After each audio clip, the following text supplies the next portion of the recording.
Bagi tuan-tuan yang mempunyai keanggotaan dalam mana-mana parti, marilah kita bekerjasama untuk mengimarahkan masjid, menjaga perpaduan supaya kampung dan dun kita dirahmati oleh Allah. Inilah yang saya minta pada tuan-tuan. Saya bukan wakil rakyat satu parti. Saya adalah wakil rakyat untuk semua parti yang menjadi rakyat kepada dun ini. Terima kasih. Agak-agak ada tak tuan-tuan YB buat ucapan macam itu? Ada. Bila tuan-tuan lantik saya jadi YB, insya-Allah. Tuan-tuan lantiklah saya, insya-Allah. Itulah yang akan saya buat. Dan itulah sepatutnya YB buat. Ambil macam mana Rasulullah buat. Yang banyak berlaku hari ini, inilah kemenangan kita. Wah, sudah tuan-tuan. Kita berusaha selama ini. Wah, sudah tuan-tuan. Kemenangan rakyat. Oi, cengengnya. Orang takut tuan-tuan. Ni, hak Nabi sebut ni, hak saya cakap ni. Akhlak kita, akhlak Rasulullah sallallahu alaihi wasallam. Tak tinggi suara. Barulah orang boleh jadi baik, jadi baik, jadi baik, jadi baik. Akibat daripada tak baik macam ini tuan-tuan, kalimah Allah orang pinjam. Perpecahan yang datang daripada politik, kalimah Allah orang ambil. Relax. Malah ada orang Islam yang bersetuju kalimah Allah orang kafir pakai. Subhanallah. Ni nama apa ni? Mimbar. Siapa baca khutbah? Tu imam. Mimbar, ni mimbar. Ini nama apa abang? Sejadah. Tu imam sujud. Sekarang pihak gereja nak pinjam mimbar ni, nak buat ceramah hari Ahad di gereja. Tuan-tuan nak bagi tak? Tuan-tuan nak bagi tak? Sejadah ni Hindu, di kuil Hindu nak pinjam sebab dia nak buat akad nikah Hindu. Pengantin nak duduk situ, dia mana duduk. Dia nak pinjam sejadah. Tuan-tuan bagi tak? Bagi tak? Tak bagi. Kalau mimbar tuan-tuan tak bagi, kalau sejadah tuan-tuan tak bagi, kenapa kalimah Allah tuan-tuan bagi? Faham tak rasional dia tuan-tuan? Kalau sejati ni, mimbar ni pun kita tak boleh bagi Kristian pakai, pasal apa kalimah Allah kita boleh kita bagi? Kalau tuan-tuan kata kalimah Kristian boleh pakai kalimah Allah, bagi pinjam gereja ni, bagi pinjam pada Hindu, mereka pun nak buat ceramah atas mimbar ni. Kalau tuan-tuan kata mana boleh ustaz, ni tu imam kita nak baca ustaz, kalau begitu tuan-tuan menganggap mimbar ini lagi besar daripada Allah. Syirik tuan-tuan. Saya cabar mana-mana ustaz yang setuju penggunaan kalimah Allah diguna pakai kepada orang Kristian. Wak mari sini, saya tengok. Sebab saya baca dalam satu lidah akhbar, lidah resmi satu akhbar parti, dia sebut apa salahnya Kristian pakai kalimah Allah. Di Indonesia dah lama dah pakai, di Mesir dah lama dah Kristian pakai kalimah Allah. Tak jadi apa pun, sedangkan Indonesia ada 200 juta orang Islam. Tak jadi apa pun.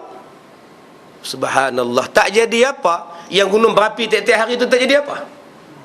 Gempa bumi yang berlaku setiap hari di Indon tak jadi apa. Tsunami yang berlaku 4 tahun sekali tak jadi apa. Pengeboman yang berlaku di Indonesia setiap tahun tak jadi apa.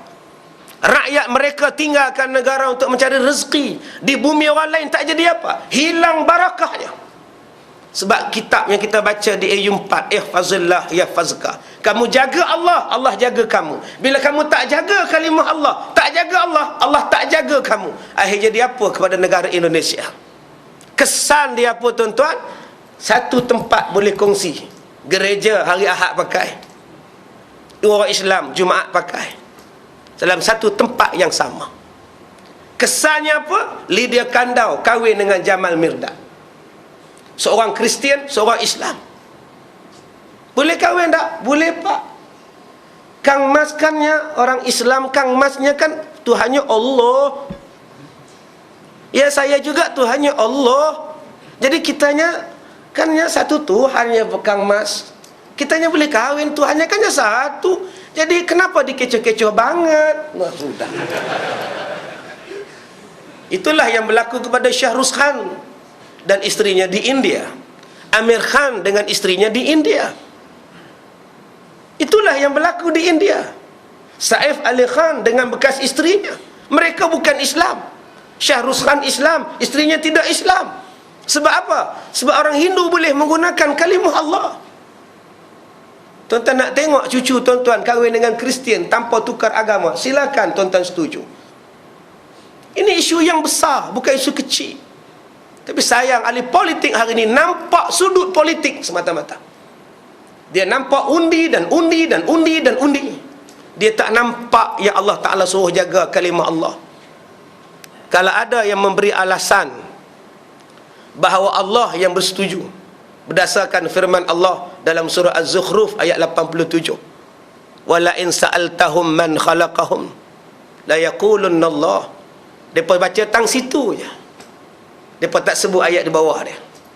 Dan jika kamu bertanya kepada orang kafir, siapa yang menjadikan mereka, nescaya mereka menjawab Allah. Fa anna yufakun, depa tak baca. Kalau mereka mengaku Allah yang menciptakan mereka, kenapa mereka berpaling daripada Allah?